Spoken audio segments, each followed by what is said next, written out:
कभी हिंदू मुसलमान सिख ईसाई का मुद्दा बीच में लाए और नाटक करके देश की जनता की पीठ में खंजर मार दिया। लोग उस दर्द से पहले से परेशान थे। हमारे टाइम पे 400 साढ़े 400 रुपए में गैस सिलेंडर आता था। भूख से बेरोजगारी से लोग मर रहे हैं। शर्म नहीं आती मोदी जी, शर्म नहीं आती बीजेपी के नेताओं? विधानसभा में झूठ बोलते हो, लोकसभा में झूठ बोलते हो, चौराहे पर झूठ बोलते हो, घर में झूठ बोलते हो, घर के बाहर झूठ बोलते हो, जनता को झूठ बोलते हो और लोगों की पीठ में खंजर मारते हो। और जब यूपी चुनाव हो रहा था 5 राज्य, उससे पहले आप याद कर लो, एक साथ इन्होंने गैस सिलेंडर की रेट कम की, 100-150 रुपए कम किए और पेट्रोल डीजल की रेट कम की। तब कांग्रेस ने कहा था, कांग्रेस के नेताओं ने कहा था, हमारे राष्ट्रीय नेताओं ने कहा था कि ये पेट्रोल डीजल और गैस सिलेंडर की रेट चुनाव जीतने के लिए कम कर रहे हैं। हम लोगों से हाथ जोड़ जोड़ कर कहते हैं, भूख से लोग मर रहे हैं, लोगों की आंख के आंसू देखो, वोट की कीमत को समझो। हम गलती करें तो हमारे खिलाफ वोट दो, ये गलती करें इनके खिलाफ वोट दो। अब क्या हुआ? अब महंगाई का दर्द खत्म हो गया चुनाव खत्म होते ही। अब महंगाई से लोग नहीं मरेंगे, महंगाई और बेरोजगारी से। जैसे ही चुनाव खत्म हुए लगातार रेटें बढ़ रही है। आज भी क्रूड ऑयल सस्ता है। सरदार मनमोहन सिंह जी जब 2014 में पावर प्रधानमंत्री थे, तब क्रूड ऑयल के दाम $130 प्रति बैरल थे। आज भी $130 प्रति बैरल नहीं है। फिर भी रेट मनमोहन सिंह जी के टाइम पे 61-62 रुपए प्रति लीटर थी और आज 100 रुपए को पार कर गई पेट्रोल डीजल की रेटें। डीजल 100 के नजदीक आ गया, पेट्रोल 100 को पार कर रहा है। एक साथ रेटें कम करके झूठ बोला। हम कल जयपुर में 8 विधानसभा क्षेत्रों में प्रधानमंत्री नरेंद्र मोदी जी का पुतला जलाएंगे। उसके बाद लगातार हमारा आंदोलन जारी रहेगा। राजधानी जयपुर से आंदोलन की आवाज उठेगी महंगाई और बेरोजगारी के विरुद्ध। और ये आंदोलन पूरे देश में कांग्रेस का कार्यकर्ता अलग अलग जगह अपने अपने हिसाब से लड़ेगा। लड़ाई हम जयपुर से शुरू कर रहे हैं। राजस्थान की सरकार ने, गहलोत सरकार ने आगे बढ़कर महंगाई से, भूख से, दर्द से परेशान जनता को बड़ा रिलीफ दिया। 50 यूनिट तक बिजली बिल्कुल फ्री। राजस्थान में 1.5 करोड़ लोग बिजली का कनेक्शन लेकर बिजली काम में लेते हैं। उनमें से 75 लाख लोग ऐसे हैं जिनके घर में गरीब लोग सिर्फ 50 यूनिट बिजली जलती है। उनको पूरी बिजली फ्री में मिलेगी। ये सोच है हमारी। 1,30,00,000 महिलाओं को स्मार्टफोन देंगे।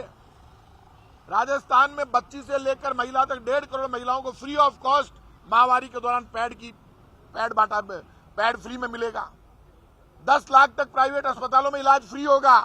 सरकारी अस्पतालों में हर बात फ्री, दवाई फ्री, जांच फ्री, इलाज फ्री, हर तरह का इलाज फ्री। क्या नहीं किया? लेकिन हम लोगों के आंख के आंसू समझते हैं, नाटक करते हैं विधानसभा में, लोकसभा में, मुद्दों से ध्यान हटाने के लिए अलग अलग बातें लेकर आते हैं। शर्म नहीं आती पापियों को? इतना बड़ा पाप ये कर रहे हैं। जिस फिल्म की बात करते हैं, उस फिल्म के समय भारतीय जनता पार्टी की सरकार थी। बीजेपी की सरकार ने जुल्म किया कश्मीरी पंडितों पर। कश्मीरी पंडितों को पलायन के लिए बीजेपी की सरकार जिम्मेदार है। अब बीजेपी के लोगों इतने आंसू आ रहे हैं तो तुम्हें सौगंध है भारत माता की। अब तुम सरकार में हो, तुम्हारे टाइम पे पलायन हुआ था, अब तुम सरकार में हो, बड़ा दर्द है। हर कश्मीरी पंडित जिसने पलायन किया उसको 2 करोड़ रुपए की सहायता दे केंद्र सरकार। हर कश्मीरी पंडित को मकान दे, जहां वो रह रहे हैं वहां पर उनको नौकरी दे। ये काम तो भारत सरकार हाथ में ले ले और जितनी कमाई इस फिल्म से ये वो पूरी कमाई उनके ऊपर खर्च कर दे। ये फिल्म वाले भी नाटक कर रहे हैं। अरे भाई कुछ दो तो सही, करो तो सही। अभी भी ये कि मकसद है दंगे फसाद हो जाए, आग लग जाए और हमारा काम हो जाए। इस देश को दंगे फसाद की आग में झुलसाकर बीजेपी के लोगों वोट ले सकते हो, लेकिन देश नहीं बना सकते, तिरंगे की ताकत को मजबूत नहीं कर सकते। आज शहादत दिवस है, आपको पता है, भगत सिंह का शहादत दिवस है, भगत सिंह राजगुरु सुखदेव का। उनको फांसी हुई थी। अरे आज के दिन तो शर्म करो। आज चलो बीजेपी इनको आज सच्ची श्रद्धांजलि दे और बीजेपी आज के दिन घोषणा करे कि हर कश्मीरी पंडित जिसने पलायन किया वहां से उसके परिवार को 2 करोड़ रुपए की सहायता देंगे। केंद्र में बीजेपी की सरकार है और उनके एक परिवार में एक को नौकरी देंगे। हमें बड़ा दुख है और माफी मांगे देश से कि उस वक्त हमारी सरकार थी, हम आपको नहीं बचा पाए। ये काम आज कर लो बीजेपी के लोगों, शर्म करो। जैसे ही पेट्रोल डीजल की रेट बढ़ी, गैस सिलेंडर पर 50 रुपए बढ़े, घर घर में जाकर पूछो 50 रुपए की कीमत क्या है। जो बच्चा भूख से बिलखता है वो भूख का दर्द जानता है। इसलिए बीजेपी के लोगों का नाटक, झूठ देश के खिलाफ है और लोग बीजेपी का दर्द अब महसूस कर रहे हैं जब बीजेपी ने गैस सिलेंडर और पेट्रोल डीजल की रेटें बढ़ाई है। कश्मीर फाइल्स का आपने जिक्र किया, कश्मीर फाइल्स को लेकर अलवर से एक मामला सामने आया है कि किसी दलित युवक ने टिप्पणी की और उसको फिर नाक रगड़वा के माफी मंगवाई गई, मंदिर में उसकी नाक रगड़वाई गई और वहां माता। दलित पर यदि कहीं भी जुल्म हुआ है तो ये तय कर ले, जो भी जुल्म करेगा दलित पर, गरीब पर, कहीं पर भी किसी पर भी जुल्म होगा, जो पिछड़ा है, गरीब है, दलित है, ये बात समझ ले, जो कानून हाथ में लेकर और किसी के साथ अन्याय करेगा उसके खिलाफ सख्त कार्रवाई करेंगे, किसी को भी छोड़ेंगे नहीं। राजस्थान में गुड गवर्नेंस है और ये समझ ले अपराधियों के लिए कोई जगह नहीं है। जो अपराधी अपराध करेगा वो तैयारी कर ले, उसको जेल में डालेंगे और उसको कठोर से कठोर कार्रवाई करेंगे। गहलोत वाला जो मामला था उसमें अब ये कह रहे हैं कि तब वो गलती से नाम आ गया उनका, वो नाम वापस ले रहे हैं उनका, एफआईआर दर्ज हुई माफी। देखिए, ये सारा षड्यंत्र राजस्थान के मुख्यमंत्री अशोक गहलोत के खिलाफ केंद्र सरकार में समय समय पर होता रहता है।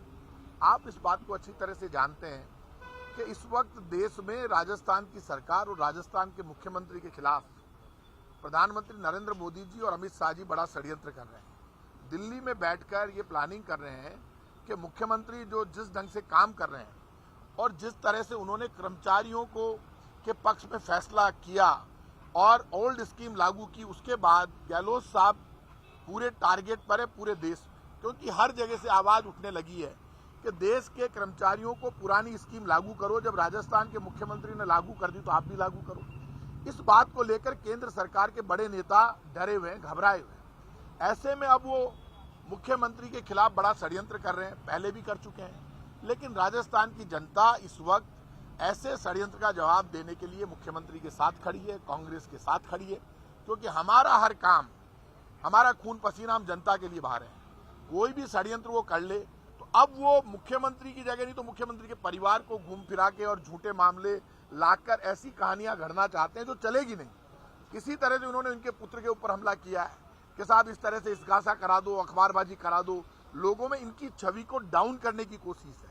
लेकिन सच्चाई, ईमानदारी और वेलफेयर और विकास का काम कभी दब नहीं सकता। इसलिए आप ये मानकर चलिए, मुख्यमंत्री अशोक गहलोत के खिलाफ जब जब केंद्र सरकार, प्रधानमंत्री नरेंद्र मोदी जी और अमित शाह जी षड्यंत्र करेंगे, उस षड्यंत्र में हम सब, पूरा प्रदेश उनके साथ खड़ा है। इस तरह के षड्यंत्र का राजस्थान की जनता मुंह तोड़ जवाब देगी, क्योंकि सांच को आंच नहीं, कोई कुछ नहीं बिगाड़ पाएगा।